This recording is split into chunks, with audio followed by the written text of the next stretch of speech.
Assalamualaikum warahmatullahi wabarakatuh. A'udzu billahi minasyaitonir rajim. Bismillahirrahmanirrahim. Alhamdulillahirabbil alamin. Wassalatu wassalamu ala asrofil anbiya'i wal mursalin wa ala alihi wa ashabihi ajmain wa ba'du. Pada para mahasiswa yang saya banggakan, dalam kesempatan kali ini pertama-tama mari kita awali pertemuan ini dengan bacaan surat Al-Fatihah dengan harapan semoga kita diberikan kemudahan, diberikan ilmu yang manfaat dan berkah oleh Allah Subhanahu wa taala. Amin. Allah ini Al-Fatihah. A'udzubillahi minasyaitonir rajim. Bismillahirrahmanirrahim. Ar-Rahmanir-Rahim. Maliki yaumiddin. Iyyaka na'budu wa iyyaka nasta'in. Shiratal mustaqim. Shiratal ladzina an'amta 'alaihim ghairil maghdubi 'alaihim. Oke, terima kasih. Bagaimana kabarnya? Alhamdulillah baik ya. Dalam kesempatan kali ini saya kira kita tidak ada salahnya untuk saling bermaaf-maafan karena masih dalam suasana Hari Raya Idul Fitri ya. Jadi apabila Bapak ada kesalahan dalam menyampaikan materi, dalam menyampaikan dalam sikapnya, kita saling memaafkan ya. Oke, kita mulai dari nol kan gitu. Oke. Nah, dalam kesempatan kali ini saya akan menjelaskan terkait dengan teori Living Quran and Everyday Islam, ya, Everyday Religion atau Everyday Islam dalam konteks kita ya, Everyday Islam itu sendiri. Kenapa kok begitu? Nah, kalau kemarin dalam materi sebelumnya kita menjelaskan hubungan antara budaya dan Al-Qur'an, ya, ya kita paham benar bagaimana kemudian Al-Quran itu sangat berkaitan dengan budaya-budaya setempat. Dan ketika budaya-budaya setempat itu masuk dalam proses resepsi terhadap Al-Quran, maka ini kemudian menjadi semacam aktivitas, semacam perbuatan yang kemudian mereka meyakini bahwa ini berangkat dari Al-Quran. Dalam istilah kerennya itu disebut sebagai Living Quran. Nah, begitu.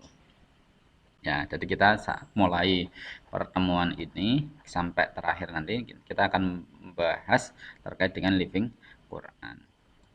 Oke. Nah, kenapa ini penting?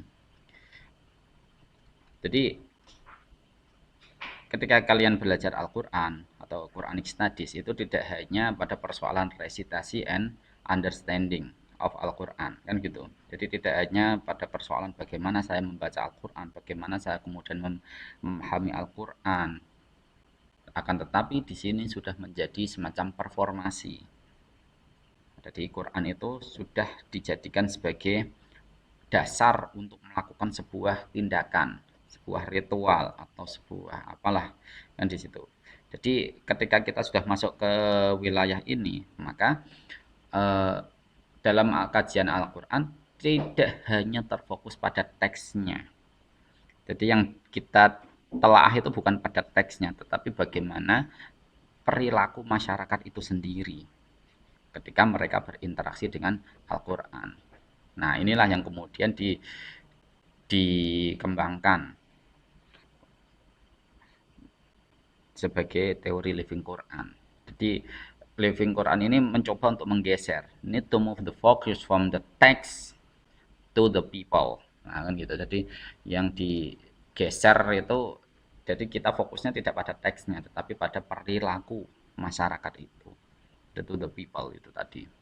Nah, ketika sudah masuk ke wilayah inilah, ya, kemudian kita bisa melakukan integrasi kajian Quran dengan teori-teori sosial, misalkan teori sosiologi, teori antropologi, teori fenomenologi, bahkan Living Quran itu sendiri kemudian menjadi sebuah teori tersendiri. Nah ini, nah jadi teori Living Quran itu sudah menjadi teori tersendiri. Jadi kita tidak bisa abai terhadap realita yang semacam ini. Mungkin di antara kalian ketika masih di bangku sekolah, ketika mempelajari Al-Quran ya hanya sebatas sebagai persoalan resitasi, membaca. Bagaimana saya membaca Al-Quran itu dengan benar, bagaimana tajwidnya, bagaimana kemudian saya harus memahami Al-Quran itu. Akan tetapi ketika sudah di bangku kuliah, kita mencoba untuk mengenalkan bagaimana kemudian masyarakat itu melakukan semacam performasi terhadap Al-Quran itu sendiri.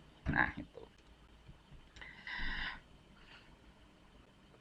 Nah, jadi fokusnya ya kita akan mengkaji pada how people actually practice religion in their daily life, kan gitu. Jadi kita fokus pada bagaimana people itu, manusia-manusia itu dia melakukan praktik keagamaan dalam kehidupan sehari-hari.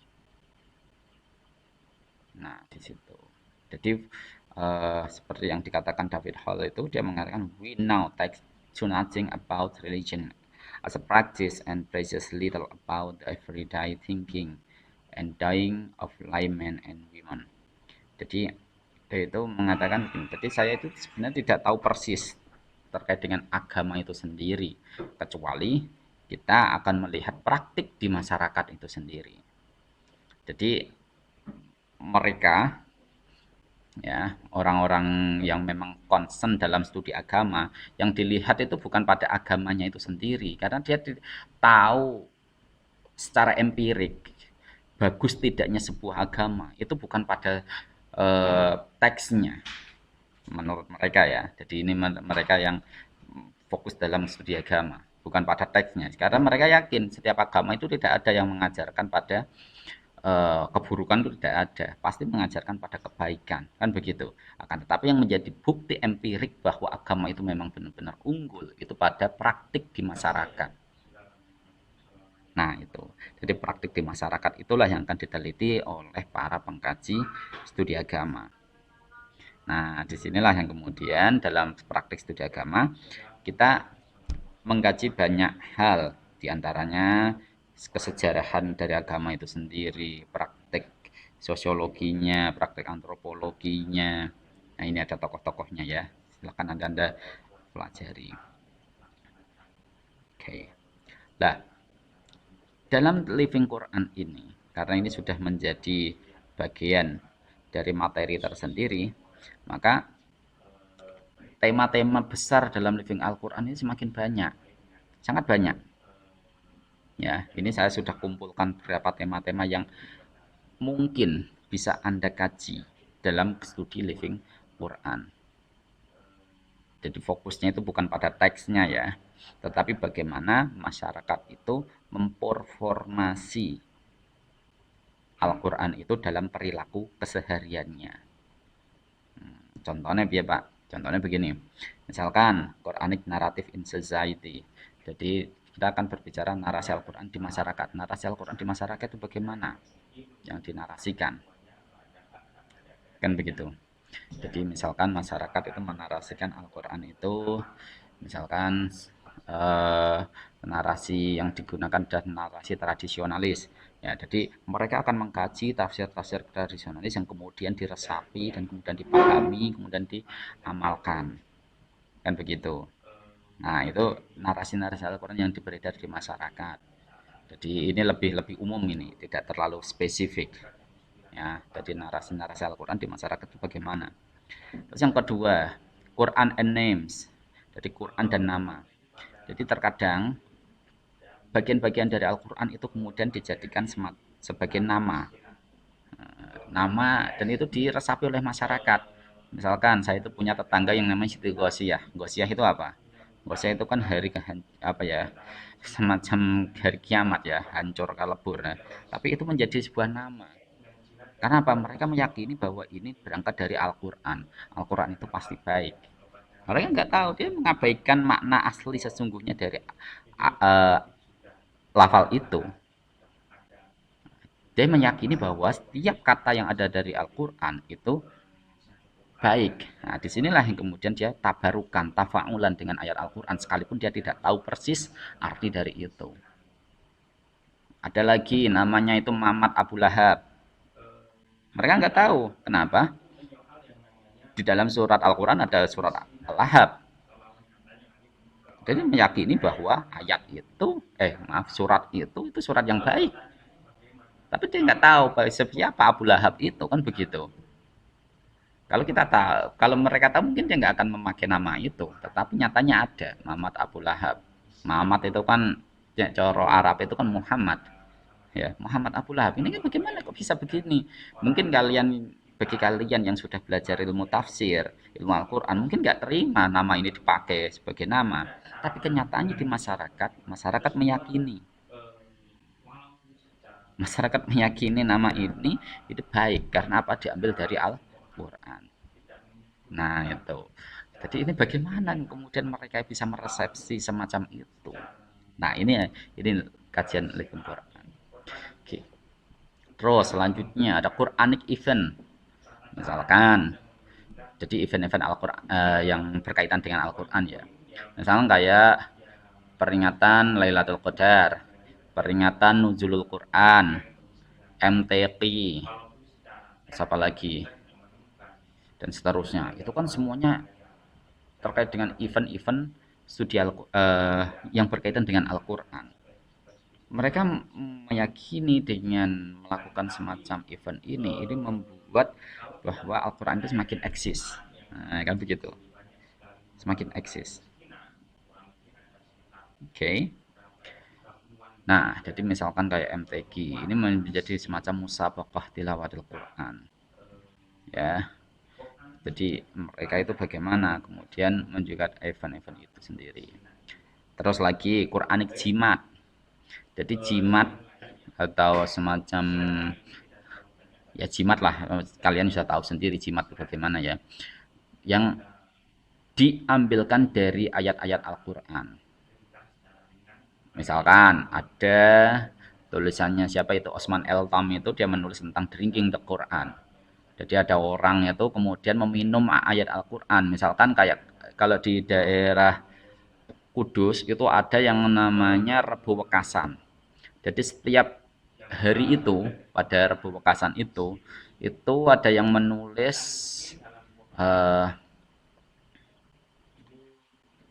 ayat Al-Quran, Salamun qaulam mir rabbir rahim, sebanyak 360 atau sebanyak berapa, ini masih debatable ya totalnya. Dan kemudian direndam tulisan itu di dalam air. Nah, kemudian air itu didoain, setelah didoakan kemudian diminumkan. Nah, ini namanya dikenal sebagai salamun. Ini bagian dari drinking the Quran. Jadi mereka meyakini dengan meminum air salamun tadi, dia bisa selamat dari balak yang diturunkan Allah pada hari Rabu Wekasan itu. Nah, ini menjadi semacam jimat. Belum lagi yang lain, misalkan Anda menulis surat apa, barangkali ada orang yang ingin terlihat cantik atau terlihat ganteng. Terlihat ganteng itu dia harus menuliskan surat Yusuf, ya, surat ayat berapa itu, yang kemudian disimpan dan didikirkan selalu, bahkan perlu ditulis, kemudian disimpan di dalam dompet atau apa, ketika dia bawa atau apa, dia merasa pede. Bagi yang perempuan surat Maryam, kan begitu. Nah, ini ada yang semacam itu. Nah, ini bagian dari Quranic jimat. Jadi silakan nanti Anda bisa meneliti tentang hal-hal itu. Ya. Terus lagi, misalkan kita berbicara Quran in material culture. Jadi Quran di media-media material itu loh ya.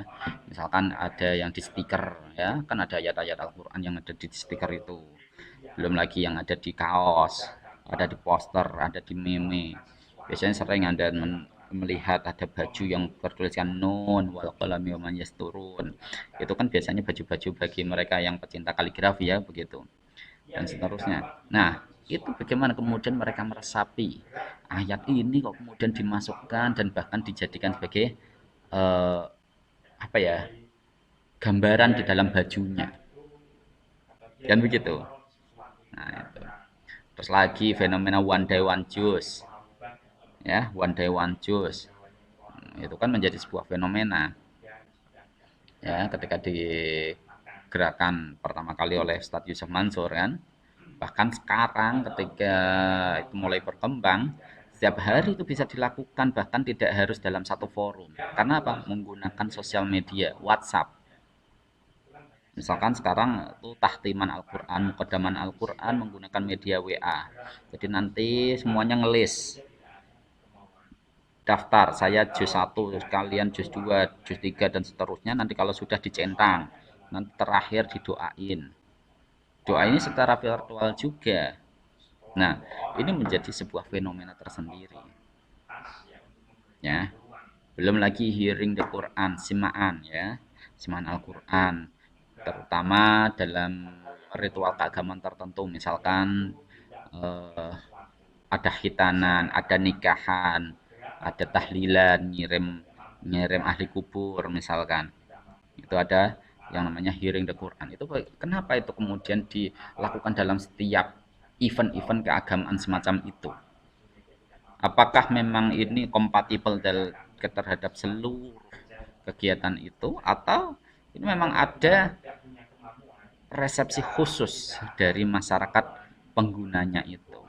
Nah, itu ya, dari mereka yang mencoba untuk mendengar, ya, nyemak nyemak Al-Quran dan seterusnya. Oke. Nah, seterusnya ada yang namanya Quranic song in local language. Jadi dalam Al-Quran yang kemudian menjadi bahasa-bahasa lokal. Misalkan dalam bahasa Jawa, ada bahasa Melayu, ada bahasa Indonesia, ada bahasa Sunda. Jadi misalkan apa ya?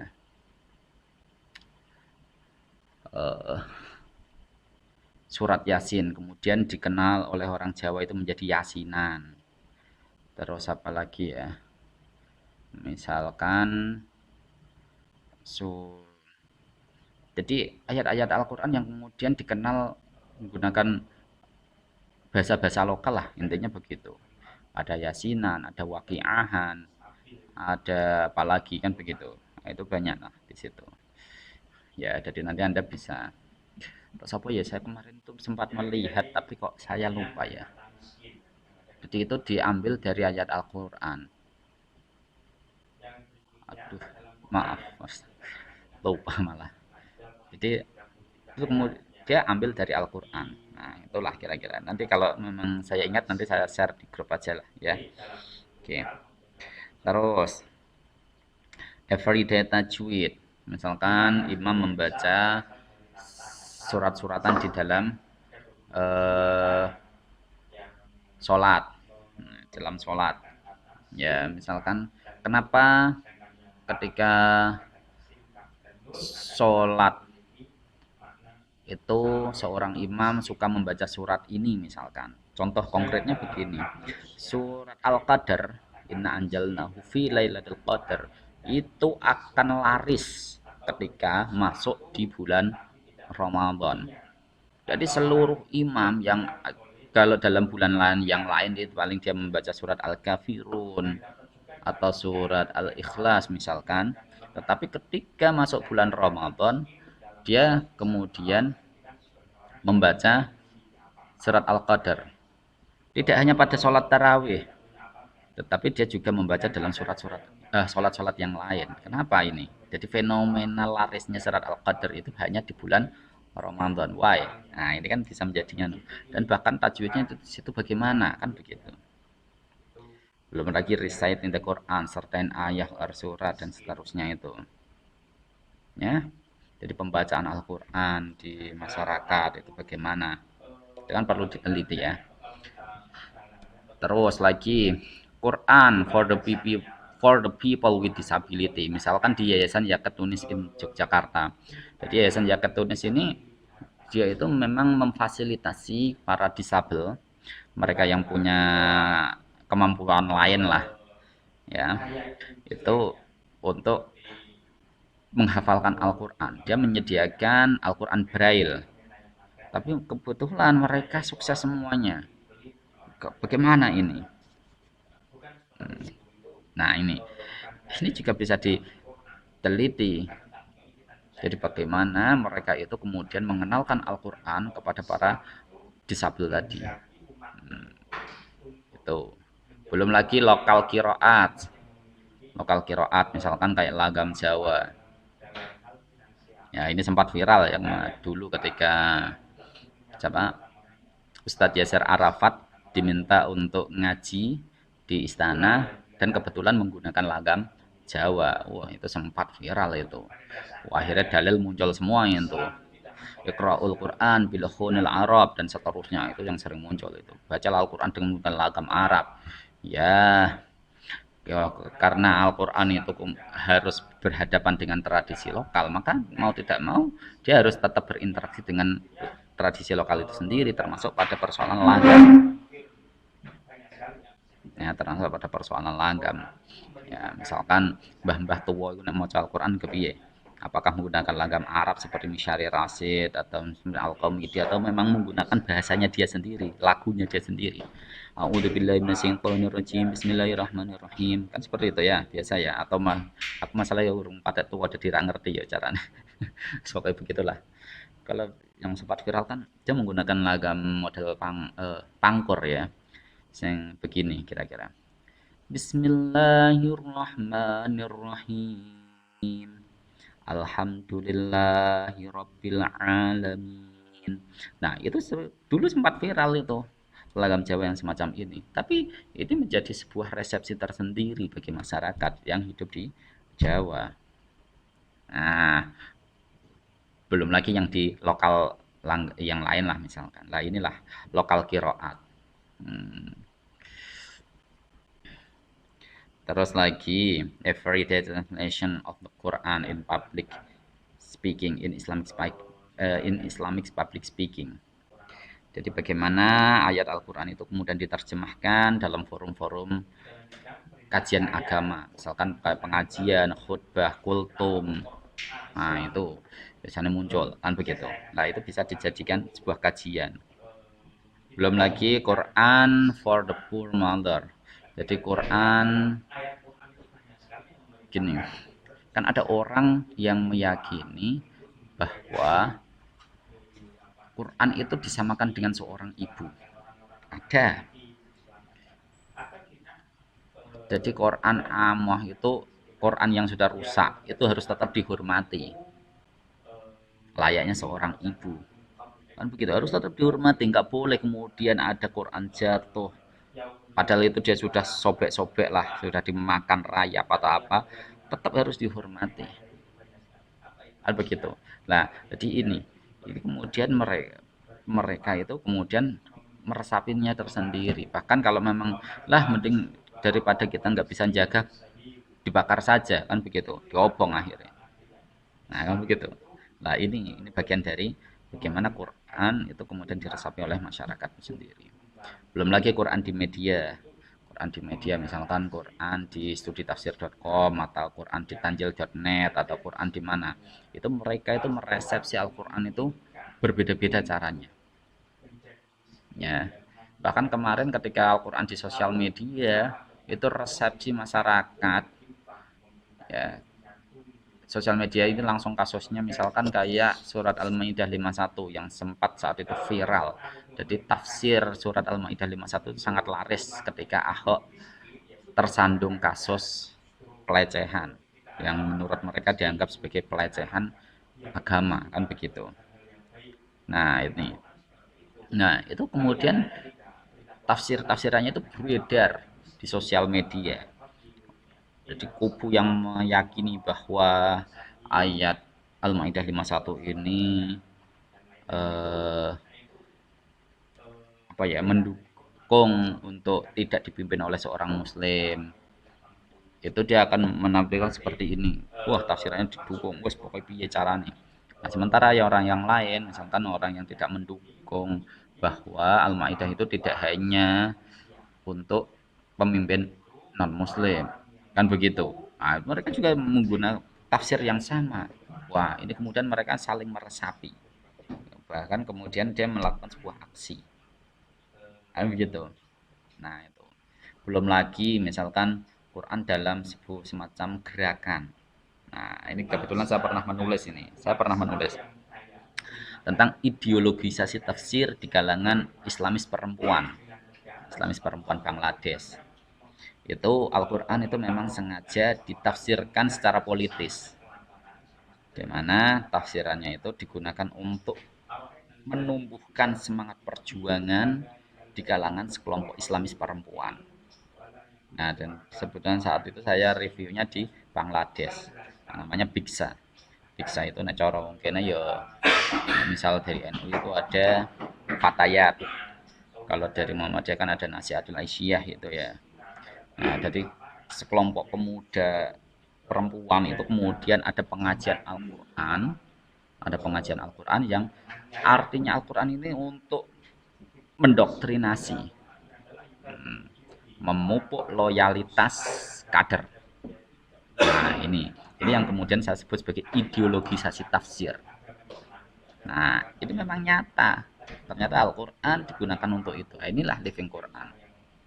Nah, jadi silakan nanti ini yang mungkin dalam gambaran saya terkait dengan tema-tema living Quran yang bisa eh, dimasuki untuk diteliti. Jadi kalian nanti kalau yang mau mengkaji tentang kajian living Quran bisa masuk ke wilayah-wilayah inilah. Nah, saya belum nanti kalau sebenarnya masih ada lagi tapi saya belum kepikiran apa ya yang kira-kira masih bisa dimasuki terkait dengan kajian living Quran ini sendiri. Misalkan kayak ada pengajian, tadi kan ada pengajian ya, saya nyinggung pengajian ya tadi. Itu ada yang namanya pengajian waqiahan. Waqiahan itu dipercaya untuk mendatangkan rezeki, jalbur rizki, kan gitu, untuk mendatangkan rizki. Jadi semacam pesugihan ala Islam, kan begitu. Tapi mereka mengabaikan isi dari surat Al-Waqiah itu apa. Padahal surat Al-Waqiah itu kan berisi tentang hari kiamat. Ya, tetapi mereka itu meyakini bahwa surat Al-Waqiah itu bisa mendatangkan rezeki. Nah, ini bagian dari ternyata masyarakat meresapi ayat Al-Quran semacam itu.